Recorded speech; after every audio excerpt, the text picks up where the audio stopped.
अघिल्लो अध्यायमा भगवान कृष्णले आफ्ना घनिष्ठ मित्र अर्जुनलाई संसारको शोक सागरबाट उद्धार गर्नको लागि आत्माको स्वरूपको सम्बन्धमा विस्तारपूर्वक व्याख्या गर्नुभएको थियो र बुद्धियोग र कृष्ण भावना नै आत्म साक्षात्कारको मार्ग हो भन्नुभएको थियो र यो तेस्रो अध्यायमा कर्मयोगको बारेमा वर्णन गरिएको छ।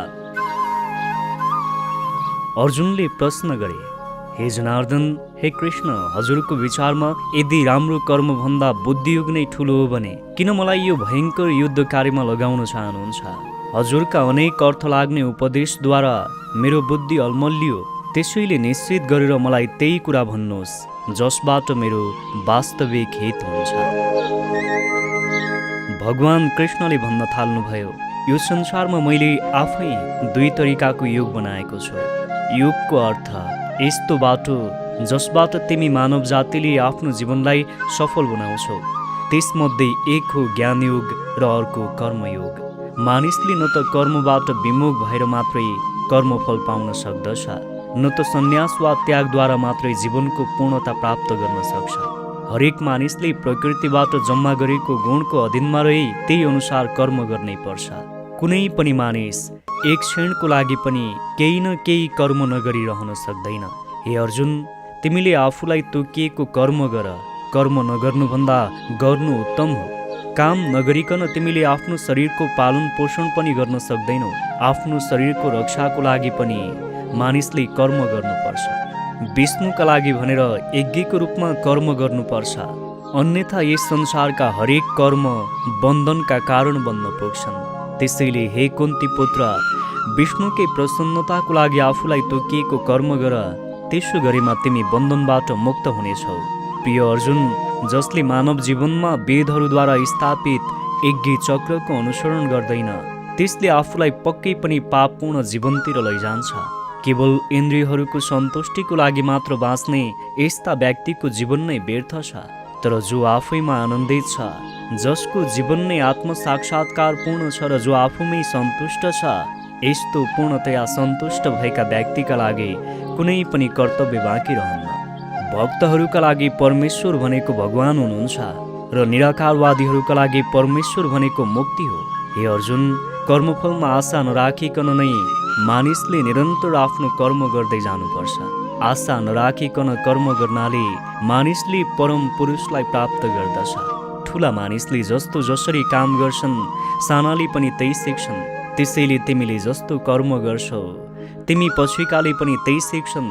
आज यदि तिमीले यहाँ हार मानेर युद्ध गरेनौ भने तिम्रा सन्तानले पनि त्यही गर्नेछन्। जस्तै मलाई नै हेर, तिनै लोकमा मैले गर्नुपर्ने कुनै कर्तव्य छैन। न त मलाई कुनै वस्तुको चाहना छ, न त कुनै कुराको आवश्यकता नै। तैपनि म आफ्नो कर्तव्य कर्ममा लागिरहन्छु, किनभने दिन दुखीहरूलाई सुरक्षा प्रदान गर्नु क्षत्रियहरूको धर्म हो। यदि मैले आफ्ना निर्धारित कर्तव्य कर्मलाई सावधानीपूर्वक सम्पन्न गरिन भने, हे अर्जुन, सारा मानिसहरू मेरै देखासेखी गरेर अल्छी हुन पुग्नेछन्, किनकि सबै मानिसहरू मसँग जोडिएका छन्। जसरी एउटा अज्ञानी व्यक्तिले फलमा आशा राखेर कर्म गर्दछ, विद्वानले पनि त्यसरी नै कर्म गर्दछ। तर उसको कर्म मानिसलाई सही मार्गमा हिँडाउने उद्देश्यले अरू कुनै पनि कुराको आशा नगरी गरिएको हुन्छ। अहङ्कारी व्यक्तिले हरेक काम स्वतन्त्र रूपले आफैले गरेको हो भन्ने देखाउन चाहन्छ र त्यसको श्रेय पनि आफैले लिन चाहन्छ। यही नै उसको अज्ञानताको लक्षण हो। हे अर्जुन, तिमी आफ्ना सबै कार्यहरू ममा समर्पण गरेर मेरै पूर्ण ज्ञानले युक्त भएर लाभको इच्छा रहित भएर म र मेरो भन्ने भावना नराखिकन आलस्य रहित भएर युद्ध गर। मेरो उपदेश अनुसार आफ्ना कर्तव्यहरूको पालना गर्ने व्यक्ति सबै कर्मको बन्धनबाट मुक्त हुन्छ।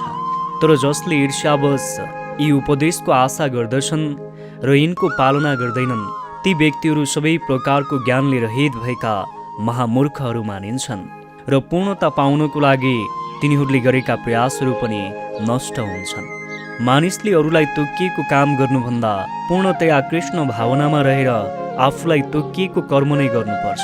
प्रकृतिको गुणको अधीनमा रहेर मानिसको मनोवैज्ञानिक अवस्था अनुसार निर्धारित गरिएका कर्मलाई नै भौतिक दृष्टिले कर्तव्य कर्म भनिन्छ र मेरो सेवा गर्नको लागि गुरुद्वारा निर्देशित कर्मलाई आध्यात्मिक कर्म भनिन्छ। भौतिक कर्म होस् वा आध्यात्मिक कर्म होस्, मानिसले मृत्यु पर्यन्त आफूलाई निर्धारित गरिएको कर्म गर्नुपर्छ र अरूका लागि तोकिएको कर्मको कहिल्यै पनि नक्कल गर्नु हुँदैन।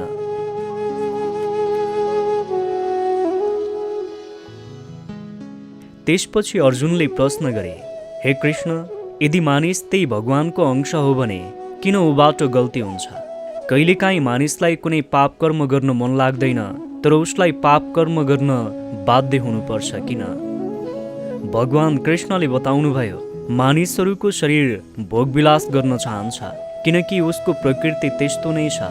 त्यसैले यदि उसको इच्छा पूरा भएन भने उसमा क्रोध उत्पन्न हुन्छ र जुन तरिकाले धुवाँको कारणले आगो देखिँदैन, त्यसरी नै त्यही तरिकाले मानिसहरूले काम र क्रोधको कारण आफ्नो धर्म, कर्म र परमात्मा देख्दैनन्। त्यही कारण क्रोध र कामनामा लागेर आफ्नो इन्द्रिय र आफ्नो मनमा नियन्त्रित गर्न सक्दैनन्, जसकारण उनीहरूबाट नचाहँदा पनि गल्ती हुन पुग्छ। यो इन्द्रिय शरीरभन्दा शक्तिशाली हुन्छ, तर इन्द्रियभन्दा बढी शक्तिशाली मन हुन्छ, मनभन्दा शक्तिशाली बुद्धि हुन्छ र बुद्धिभन्दा शक्तिशाली तिमी हुन्छौ, अर्थात् तिम्रो आत्मा।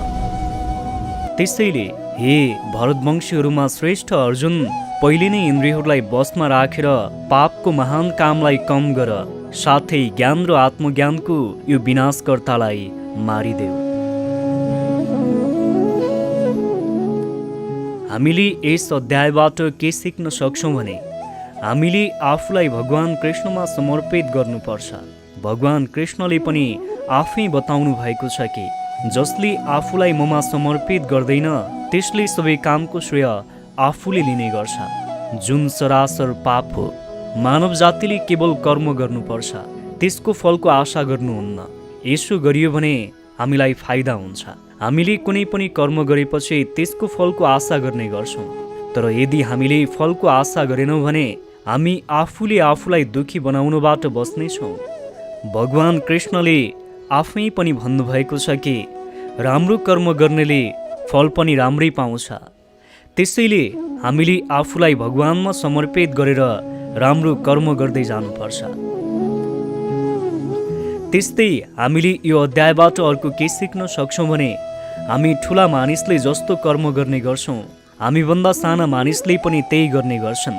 त्यसैले हामीले सधैँ आफ्नो कर्मलाई गर्नै पर्छ र भगवान कृष्णलाई नै हेर्ने हो भने उहाँ आफै स्वयं भगवान हुनुहुन्छ। उहाँ केही नगरी पनि बस्न सक्नुहुन्थ्यो, तर हामी मानव जाति उहाँकै सन्तान भएकोले भगवान कृष्णले जस्तो गर्नुहुन्छ हामीले पनि त्यही गर्छौँ। त्यसैले उहाँले सधैँ आफ्नो कर्तव्यलाई पुरा गर्नुभयो। त्यसरी नै तपाईँले आफ्नो कर्मलाई पुरा गर्नुपर्छ। कर्म नगरेसम्म हामीले आफ्नो पेट पनि पाल्न सक्दैनौँ। अर्को कुरा, यदि हामीले बेलैमा आफ्नो इन्द्रियलाई नियन्त्रित गर्न सकेनौँ भने यसले हामीबाट पाप कर्म गराउनेछ। यदि हामीले आफ्नो आत्मालाई नियन्त्रित गर्यौँ भने आत्माले हाम्रो बुद्धिलाई नियन्त्रित गर्नेछ र बुद्धिले हाम्रो मनलाई नियन्त्रित गर्नेछ र मनले हाम्रो इन्द्रियलाई नियन्त्रित गर्नेछ।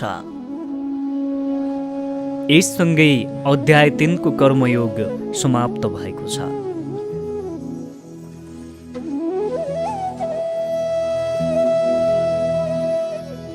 एकैछिन सुन्नुहोस् त, यस्तै ज्ञानको नजिक रहन अडियो बुकहरू सुन्नको लागि अडियो घर एप्लिकेसनलाई डाउनलोड गर्नुहोला।